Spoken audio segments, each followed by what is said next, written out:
And yeah, this showed up on some drone footage. I was just looking through and went, wait a second, what is that? And And well, I wasn't the only person that saw it, you know. my friends and I, whenever we see each other, we talk about it to this day. It's like, remember that? That was wild. That was Yeah. something that we cannot explain Yeah. at all. The following is a conversation with Jesse De Luca. Jesse works for a pet company and is a reptile specialist.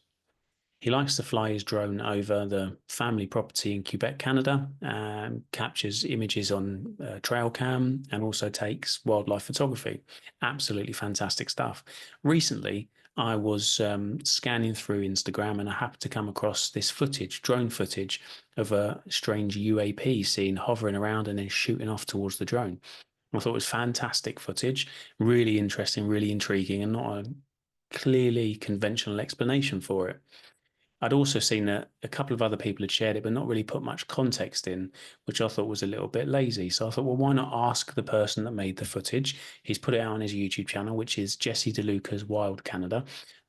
His wildlife photography is Jesse De Luca's Wildlife Photography. Amazing photos. The real artist, really.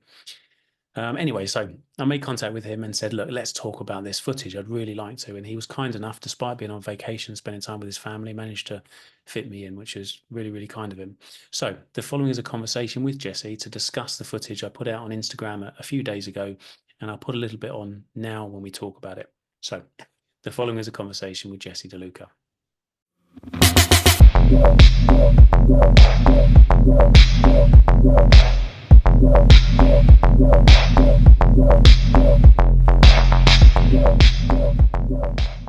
All I've right. never Well, seen but before. before we come into that, if it's okay, where did I mean, I've seen that a lot of your content is wildlife, and so are you a wildlife photographer? Or I see like trail cams and stuff.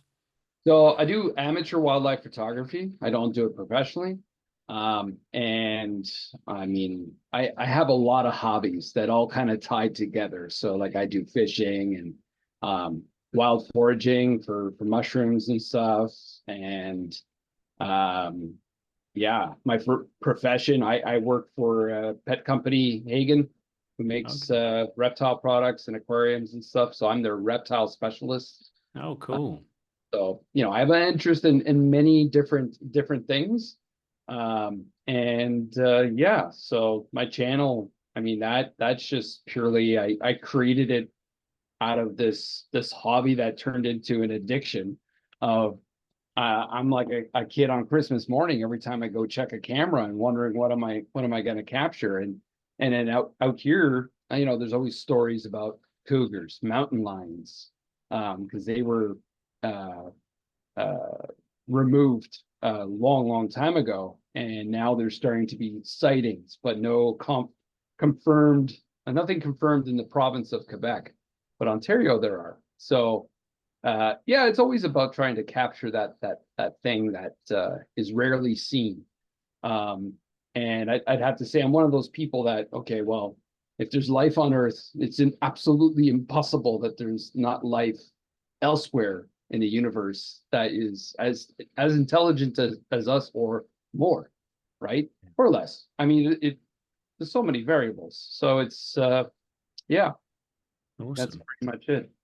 So do you kind of get out much? Obviously, you've got your drone. Is that one of many, or is that do you have like a one specific drone and you just take it up and just Yeah, I explore? just Or have one DJI Mini 3 Pro, and I bring it along with me on my hikes. I fly it from the house here, and sometimes I'm just hoping that maybe when I fly it up, I might catch a moose or something going and walking through the marsh in the back of the property here. And yeah, so and it's added a new element to my videos. That's just I love cinema, and I love creating something beautiful and making people say, wow, look at that. Um, and it just kind of helps add to the story of when I'm going out there and actually checking on the cameras that people, it's like bringing the people along with me on an adventure. yeah, So yeah, I just happened to have the drone with me that day. I mean, I think I was just flying it from the house. And yeah, as I mentioned in my video, I added commentary. I said, wow, the sunset looks really beautiful. It'd be great to get the drone rising up and have the sunset there. but then I saw everything was, because the way that the camera works, everything was all dark. So I panned down and was looking at that field.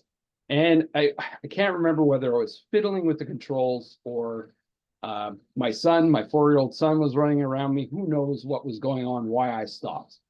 And it just sat there. And it wasn't my intention to be filming something like that. I just sat there for a moment and then continued flying on when I was ready to go. I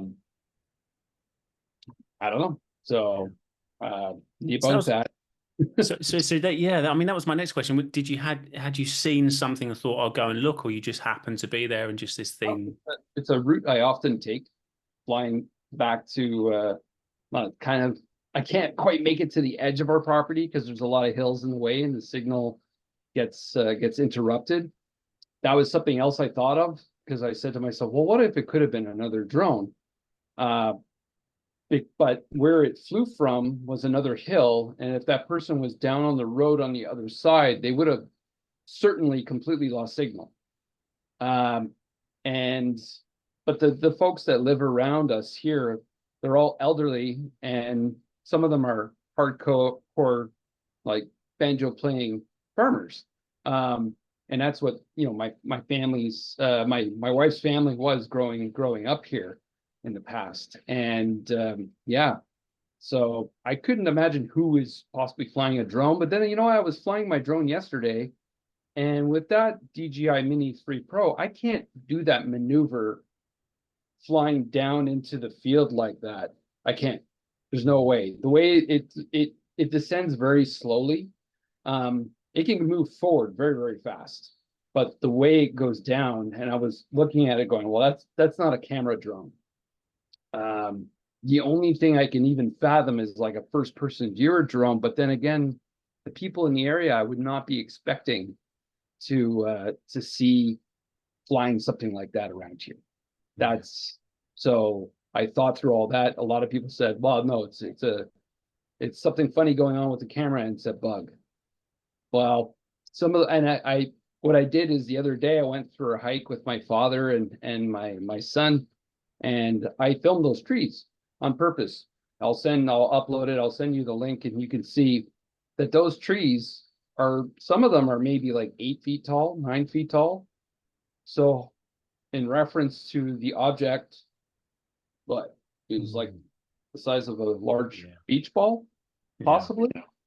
Yeah, this is the thing when watching the footage. So I'll explain how I say. So I saw somebody else had put it out, I think on Instagram, and they didn't put much context into it. And I'd seen that there was a link to your YouTube account, which is Jesse. Is it Jesse De Luca's Wild Canada? Just for people watching. That's my YouTube channel, yes. Yeah, cool. I'll link to it in the description when I put this video out. But so I watched it and I thought, well, I'm running through all of these options in my head, and I always sort of sit there. Could it be this, this, and this? And it didn't seem to have like a conventional explanation I could think of instantly. I mean, that's not to say there isn't one, but there wasn't anything that jumped out. I mean, I thought it seems to. It had that. I mean, I'm not an expert on drones, and I don't fly drones, but I see hundreds and hundreds and hundreds of videos that people send me. Many of them are drones, many of them are satellites or stars or all sorts of different things. Some of them are completely unknowns, but the movement was just unusual. And then I thought, okay, size-wise, it's not going to be an insect. It doesn't seem. It moved like an insect when it was moving. Trees. I do admit that for sure. But then the way it like just all of a sudden took off up and then like flew towards. And yeah, I mean, I don't know what speed the drone was flying at when I moved forward, so it could have added some effect of it flying by. That's absolutely true. But then, like, I freeze the frames and did slow motion, slowed it down, and I can't see what it is. I can't. There's no way. The resolution isn't good enough. That's one thing for sure, that, you know, the 4K 30 frames per second, it's good, but not quite that sharp. Maybe if I was in 60 frames, it would have helped. Or if it was in that 120 frame slow motion, but no, I mean, you cannot be prepared for the unknown. That's you never know what to expect. So, and that was something that Yeah. I had one encounter once with friends camping, like not maybe another hour and a half northwest of here in Quebec. And we saw something one night that it was a group of 4 or 5 of us, and we all looked at each other once whatever it was went away and said, "You saw that?" And we went, "Yes, we saw that." We went back because we went on a walk um, from the campsite because I would do this thing, try to howl and get the wolves to howl back. Um, and yeah, we all got scared and left and went back to the campsite. So what I saw was like it was if there was like a ball of light, like almost like a flashlight that got turned on us and pointed towards us in the sky. And then it kind of like moved slowly to the right and then just disappeared. And we had this blue flash that came over the hillside beyond where it was, and like a kind of noise, like there was like some kind of bang noise in the distance, and there was this blue flash. There was no thunderstorms or anything like that, and yeah, so that was one weird. Yeah. And then fortunate that you saw it with other people as well, because I often get this when people will talk to me about stuff and like, I saw this thing, I was on my own, people are going to think I'm crazy, so I didn't tell many people. But when you see it with other people, that must have it must help the situation when you can kind of, well, I wasn't the only person that saw it, you know. My friends and I, whenever we see each other, we talk about it to this day. Like, remember that? That was wild. That was Yeah. something that we cannot explain Yeah. at all. Um, this is one of those things. I mean, I've had still a couple of my buddies that were like, no, no, no, no, it's a bug. And then I had a coworker of mine, David. This guy, I showed it to him. He goes, "Did you know I'm really into all this stuff? You have to post that online. You have to show people." And I went, "Okay, all right, fine. I'll put something together." And I've been busy with our young children at home, and I haven't put up a video in a little while. So I said, "Okay, okay, this is going to kick me in the butt and get it up there." And I said, "I have to at least put some kind of commentary. I know my arrows and stuff weren't perfect." No, it was good. It was good. Good. Yeah. Yeah. I mean, I'm forever putting videos together. I know how long it takes to just put an arrow in and kind of follow it around and you know, Yeah, I don't even know how to do that. So you should have had your arrow following. I went, right, right, right. I'm not quite there. yeah. Yeah. Cool. How what's it like living out in Canada? Because I'm kind of rural England, like Lincolnshire, which is sort of center of England, and I love the idea of, you know, the countryside. And I've taken my kids out and we've done sort of gold panning in rivers. Obviously, we didn't know what the hell we were doing, but you know, it's the outdoor stuff. It's that. It's so fun. Well, I mean, we don't live at this home full time. This is treated kind of like our country home, our cottage. And then we live closer to the island of Montreal, where work is. However, my wife works remotely at home 100% of the time, and then I'm a mix of sales and marketing for my job, and I travel a little bit. I go on the road. I go visit stores and go to the office that's on the island of Montreal. But this area, I mean, there was no landline internet at Wow. all. So we were on Explore satellite internet, and it was slow. So I wouldn't been able to do this unless I had Starlink. Yeah. Uh, and then the government of Quebec promised that they would get high-speed internet to every Quebecer, and they did. So they subsidized getting Starlink out to people in these areas where I guess it just wasn't worth it for landline internet. This property is close to 300 acres, and there's other ones in the area that are like they're like 1,000 acres and more sometimes. So there's big pieces of land that was farmland. This one was my wife's parents' like cattle farm. So well, it was, yeah, for beef. And but they both had jobs growing up here, and yeah, so they've since passed on. We inherited this land with her brothers or siblings, and yeah, we come up here on the weekends and just get to enjoy it. It's fantastic. Looks beautiful, beautiful from the drone footage, certainly. Oh yeah, yeah. Wonderful place. gorgeous.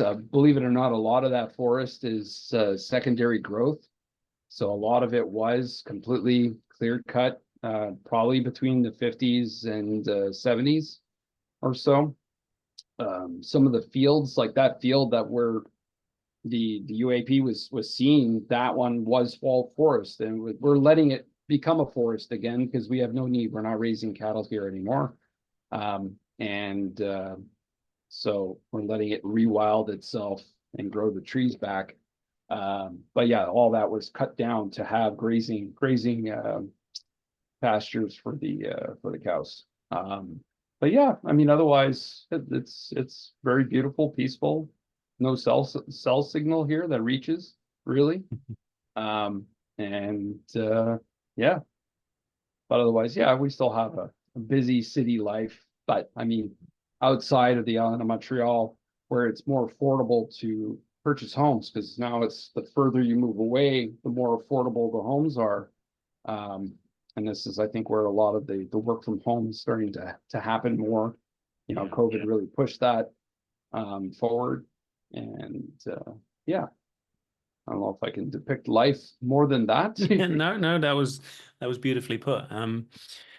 Yeah, wonderful. Well, look, Jesse, I really appreciate your time, and hopefully we'll get another chance to speak again in the future. I was having a quick look through your Instagram. So you got photos on. So I know you've got your YouTube, which is sort of mostly video and trail cam and stuff, but you also got your Instagram account with a lot of sort of wildlife photography. Yeah, You're a great photographer, man. You're a really good photographer.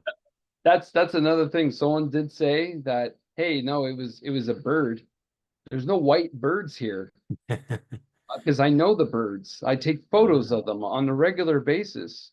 There's blue ones, but in terms of a larger white bird, there's no seagulls around this area. There are vultures and there are hawks and stuff like that, but they're all brown and black. I couldn't even imagine what if it was a bird, what type of bird it was, because I mean the fact that it went down and then hovered around. Yeah. I mean, our kingfishers can do that to a certain extent, but then it wouldn't be there. It'd be over water. Anyway, that's more of my theories and ideas of what it could be, but it's not. Yeah. So interesting. I'd love to see what more people think, but I think there's a limit to that because I don't know if we'll see it again. I did put one of my trail cameras on that field, just to see if, who knows, you know, someone mentioned something saying, hey, keep looking at the same time in the same location. Maybe it'll come back. I don't know. Really don't. Why not? Why not? It's worth a try. Absolutely. Yeah. Absolutely. Well, look, keep in touch, man, and let us know if you get anything else. And yeah, I really appreciate it. Thanks for taking the time to talk to me. I know you're busy. Yeah, it's a pleasure. Well, I'm on vacation right now, so not too busy. Well, you're busy. You're busy with family, enjoying life. I mean, you've got you know, you got to take the time, haven't you? So I do appreciate it. I know time is limited when it comes to spending it with family. So I appreciate it. Cool. Thanks, Jim. Jesse, take care of yourself.